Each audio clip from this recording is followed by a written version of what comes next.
পৃথিবীর অন্যতম দীর্ঘস্থল সীমান্ত ভারত বাংলাদেশ।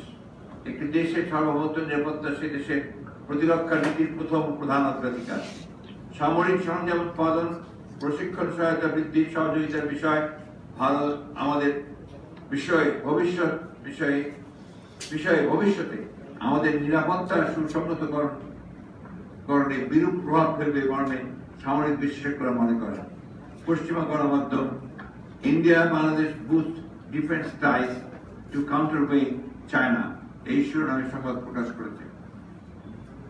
রাডার পরিচালনার সম্পূর্ণ নিয়ন্ত্রণ যদি প্রতিবেশীর হাতে থাকে তাহলে তা বাংলাদেশের নিরাপত্তার জন্য যে মারাত্মক হুমকির কারণ হবে তা বোঝার জন্য সামরিক বিশেষজ্ঞ হওয়ার কোনো প্রয়োজন নেই।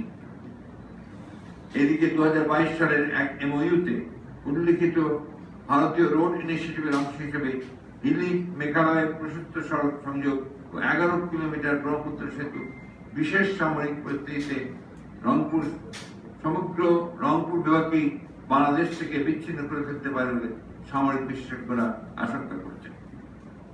ভারত কেবল আমাদের আভ্যন্তরীণ রাজনীতি নয়, সরকারি প্রশাসন যন্ত্র, জাতি গঠনমূলক নানাবিধ কর্মকাণ্ড ও বিভিন্ন স্পর্শকাতর অর্থনৈতিক প্রকল্প, রূপপুর পারমাণবিক প্রকল্প কেন্দ্র, রামপাল বিদ্যুৎ কেন্দ্র, রাডার স্থাপন ইত্যাদি ক্ষেত্রে হস্তক্ষেপ করছে।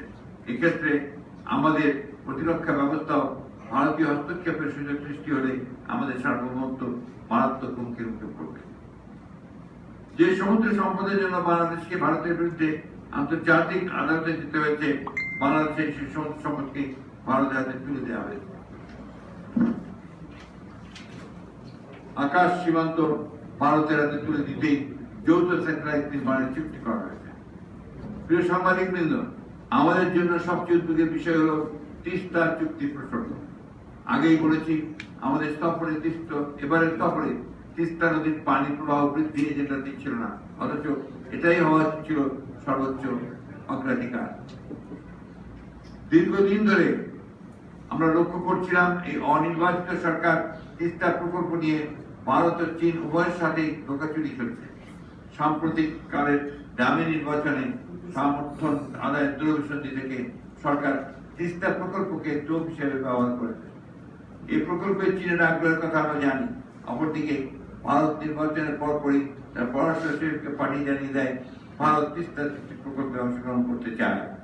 প্রায় 1.5 দশক ধরে নানা অহেতুক অজুহাতে তিস্তা চুক্তি স্বাক্ষর হচ্ছে না, তিস্তার পানি বন্টন চুক্তি স্বাক্ষর হচ্ছে না।